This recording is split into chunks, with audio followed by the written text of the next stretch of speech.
Item ಯಾವುದೇ ಇರಲಿ try ಮಾಡಿ ಆಚಿ ಚಿಕನ್ ಮಸಾಲಾ. ದೆಹಲಿಯಲ್ಲಿ ಬಿರುಗಾಳಿ ಸಹಿತ ಭಾರೀ ಮಳೆಯಾಗಿದೆ. ಇಂದಿರಾ ಗಾಂಧಿ ಏರ್ಪೋರ್ಟ್ನಲ್ಲಿ ನಾನಾ ಅವಾಂತರಗಳೇ ಸೃಷ್ಟಿಯಾಗ್ಬಿಟ್ಟಿವೆ. ಬಿರುಗಾಳಿಯ ಹೊಡೆತಕ್ಕೆ ತಾನಾಗೆ ಚಲಿಸಿದಂತ ಮೆಟ್ಟಿಲುಗಳು, 3 ಏರ್ ಇಂಡಿಯಾ ವಿಮಾನಗಳಿಗೆ ಡಿಕ್ಕಿ ಹೊಡೆದಂತ ಮೆಟ್ಟಿಲುಗಳು.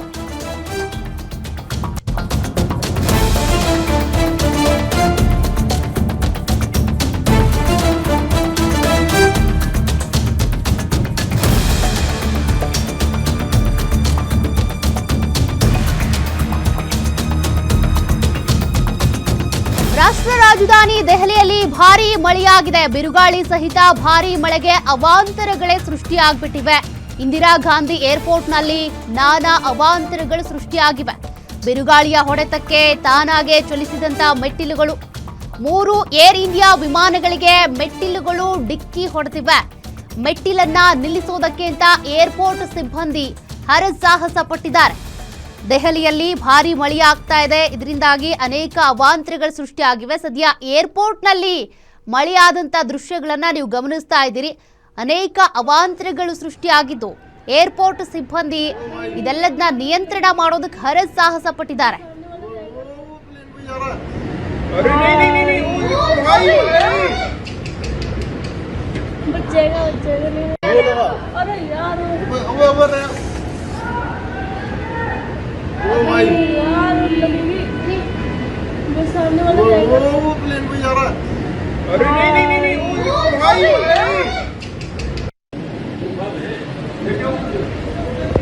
लिया पूरा चौक सड़ गया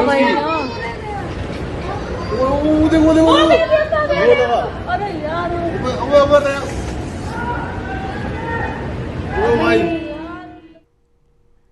ಚಿತ್ರದುರ್ಗ ಜಿಲ್ಲೆಯ ಹಲವೆಡೆ ಮಳೆರಾಯಿನ ಆರ್ಭಟ ಜೋರಾಗಿದೆ. ಭಾರೀ ಮಳೆಗೆ ಹಲವೆಡೆ ತುಂಬಿ ಹರಿದಂತ ಹಳ್ಳ ಕೊಳ್ಳಗಳು, ಹೊಳಲ್ಕೆರೆಯ ತಾಳ್ಯ ಕೆರೆಗೆ ಹರಿದು ಬಂದಂತ ಭಾರೀ ಪ್ರಮಾಣದ ನೀರು. ಕರಿಯಮ್ಮನ ಹಳ್ಳ ತುಂಬಿ ಹರಿದು ನದಿಯಂತಾದ ರಸ್ತೆಗಳು, ಜನರು ಪರದಾಡ್ತಿದ್ದಾರೆ. ನೀರಲ್ಲಿಯೇ ರಸ್ತೆ ದಾಟುವುದಕ್ಕೆ ಅಂತ ವಾಹನ ಸವಾರರು ಹರಸಾಹಸ ಪಟ್ಟಿದ್ದಾರೆ. ಚಿತ್ರದುರ್ಗ ಜಿಲ್ಲೆಯ ಹಲವೆಡೆ ಮಳೆರಾಯಿನ ಆರ್ಭಟ ಜೋರಾಗಿದೆ. ಭಾರೀ ಮಳೆಗೆ ಹಲವೆಡೆ ಹಳ್ಳ ಕೊಳ್ಳಗಳು ತುಂಬಿ ಹರಿತಾ ಇವೆ. ಇನ್ನು ಹೊಳಲ್ಕೆರೆಯ ತಾಳ್ಯ ಕೆರೆಗೆ ಭಾರೀ ಪ್ರಮಾಣದಲ್ಲಿ ನೀರು ಹರಿದು ಬಂದಿದೆ. ಕರಿಯಮ್ಮನ ಹಳ್ಳ ಅಂತೂ ತುಂಬಿ ಹರಿತಾ ಇದ್ದು ರಸ್ತೆಗಳೀಗ ಜಲಾವೃತಗೊಂಡಿವೆ. ಇನ್ನು ಘಟಪರ್ತಿ ಗ್ರಾಮದಲ್ಲಿ ಮನೆಗಳಿಗೆ ನೀರು ನುಗ್ಗಿಬಿಟ್ಟಿದೆ. ರಾತ್ರಿ ಇಡೀ ಮಳೆ ನೀರಲ್ಲೇ ಕಾಲ ಕಳೆದಿರುವಂತ ಜನ, ಮಳೆ ನೀರಲ್ಲಿ ಹಾವುಗಳನ್ನ ಕಂಡು ಗಾಬರಿಗೊಂಡಿದ್ದಾರೆ ಜನರು. ಇನ್ನು ಬಿಡಿ ರಸ್ತೆ ಜಲಾವೃತ ಆಗಿದ್ದು ವಾಹನ ಸಂಚಾರ ಅಸ್ತವ್ಯಸ್ತಗೊಂಡಿದೆ. ಬೀದಿ ಬದಿ ವ್ಯಾಪಾರಿಗಳು ಮಳೆಯಿಂದಾಗಿ ಕಂಗಾಲಾಗಿದ್ದಾರೆ. ಚಳ್ಳಕೆರೆಯ ಚಿಕ್ಕಮ್ಮನಹಳ್ಳಿಯಲ್ಲಿ ಕರೆಂಟ್ ಶಾಕ್ಗೆ 6 ಕುರಿಗಳು ಬಲಿಯಾಗಿವೆ. ಚಿತ್ರದುರ್ಗದಲ್ಲಿ ಆದಂತ ಮಳೆಯಿಂದಾಗಿ ಅನೇಕ ಅವಾಂತರಗಳೇ ಸೃಷ್ಟಿಯಾಗಿವೆ. ನೋಡಿ, ತಗ್ಗು ಪ್ರದೇಶದಲ್ಲಿರುವಂತ ಮನೆಗಳಿಗೆ ನೀರು ನುಗ್ಗಿದ್ರೆ, ಮತ್ತೊಂದು ಕಡೆ ಚಿಕ್ಕಮ್ಮನಹಳ್ಳಿಯಲ್ಲಿ ಕರೆಂಟ್ ಶಾಕ್ಗೆ 6 ಕುರಿಗಳು ಬಲಿಯಾಗಿವೆ. ಕುರಿಯನ್ನೇ ನಂಬಿದಂತ ಆ ರೈತನ ಕಥೆ ಏನು?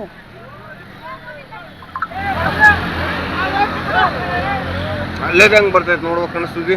ಹೂವಿನಾಳ ಪ್ರತಿನಿಧಿ ರಾಜಶೇಖರ್, ಚಿತ್ರದುರ್ಗದಲ್ಲಿ ಭಾರಿ ಮಳೆಯಾಗಿದೆ. ಸಿಕ್ಕಾಪಟ್ಟೆ ಅವಾಂತರಗಳು ಕೂಡ ಸೃಷ್ಟಿಯಾಗಿವೆ. ಏನ್ ಡೀಟೇಲ್ಸ್ ಇದೆ? ಸೌಖ್ಯ ತಡರಾತ್ರಿ ಕೋಟೆನಾಡು ಚಿತ್ರದುರ್ಗದಲ್ಲೂ ಕೂಡ ವರುಣದೇವ ಈಗಾಗಲೇ ಹಬ್ಬರಿಸಿರುವಂತದ್ದು. ಏನು ಬಿಸಿಲಿನ ಬೇಗೆಯಿಂದ ಬಸವಳಿದಿದ್ದಂತಹ ಚಿತ್ರದುರ್ಗದ ಜನರಿಗೆ ವರುಣ ತಂಪೆರೆದಿದ್ದಾನೆ ಅಂತ ಹೇಳ್ಬೋದು. ಈಗಾಗಲೇ ಧಾರಾಕಾರ ಮಳೆಯಿಂದ ಹೊಳಲ್ಕೆರೆ ತಾಲೂಕಿನ ತಾಳ್ಯ ಕೆರೆಗೆ ಭಾರಿ ಪ್ರಮಾಣದ ನೀರು ಕೂಡ ಹರಿದು ಬರ್ತಕ್ಕಂಥದ್ದು ಈಗಾಗಲೇ ದೃಶ್ಯಾವಳಿಗಳು ನೋಡ್ತಾ ಇದ್ದಾವೆ. ಭಾರಿ ಪ್ರಮಾಣದಲ್ಲಿ ನೀರು ಹರಿದು ಬರೋದ್ರಿಂದಾಗಿ ಆ ಭಾಗದ ರೈತರ ಮೊಗದಲ್ಲಿ ನಿಜಕ್ಕೂ ಕೂಡ ಮಳೆ ಮಂದಹಾಸ ಮೂಡಿಸಿದೆ ಅಂತ ಹೇಳ್ಬೋದು. ಮತ್ತೊಂದು ಕಡೆ ಈಗಾಗಲೇ ಚಳ್ಳಕೆರೆ ಭಾಗದಲ್ಲೂ ಕೂಡ ಧಾರಾಕಾರ ಮಳೆಯಾಗಿ ಹಲವು ಮನೆಗಳಿಗೆ ನೀರು ನುಗ್ಗಿರುವಂತದ್ದು. ಪ್ರಮುಖವಾಗಿ ಘಟಪರ್ತಿ ಗ್ರಾಮದಲ್ಲಿ ಹಲವು ಮನೆಗಳಿಗೆ ನೀರು ನುಗ್ಗಿ ಅವಾಂತರ ಸೃಷ್ಟಿಯಾಗಿದೆ. ಇಡೀ ರಾತ್ರಿ ಮಳೆಯ ನೀರಿನಲ್ಲೇ ಜನ ಕಾಲ ಕಳೆಯುವಂತಹ ಪರಿಸ್ಥಿತಿ ಕೂಡ ನಿರ್ಮಾಣವಾಗಿರುವಂತದ್ದು. ಮತ್ತೊಂದು ಕಡೆ ಈಗಾಗಲೇ ಚಿತ್ರದುರ್ಗ ನಗರದಲ್ಲೂ ಕೂಡ ಮಳೆ ಸುರಿದಿದೆ. ಈ ಒಂದು ಮಳೆಯಿಂದಾಗಿ ವಾಹನ ಸವಾರರಿಗೆ ಸಂಚಾರ ಅಸ್ತವ್ಯಸ್ತ ಆಗಿರ್ತಕ್ಕಂಥದ್ದು. ಇಡೀ ಬೀಡಿ ರಸ್ತೆ ಜಲಾವೃತವಾಗಿ ನಿಜಕ್ಕೂ ಕೂಡ ರಾತ್ರಿ ಇಡೀ ವಾಹನ ಸವಾರರು ಕೂಡ ಹೈರಾಣಾಗಿ ಹೋಗಿರ್ತಕ್ಕಂಥ. ಒಟ್ಟಿನಲ್ಲಿ ಚಿತ್ರದುರ್ಗ ಜಿಲ್ಲೆ ಬರದ ನಾಡಾಗಿತ್ತು. ಬರದ ನಾಡಿಗೆ ಈಗಾಗಲೇ ವರುಣದೇವ ಎಂಟ್ರಿ ಆಗಿರುವಂತದ್ದು ನಿಜಕ್ಕೂ ಕೂಡ ಜಿಲ್ಲೆಯ ರೈತರ ಮೊಗದಲ್ಲಿ ಮಂದಹಾಸ ಮೂಡಿಸಿದೆ ಅಂತ ಹೇಳ್ಬೋದು. ಸೌಖ್ಯ. Okay, thank you Rajashekhar ಡೀಟೇಲ್ಸ್ಗೆ.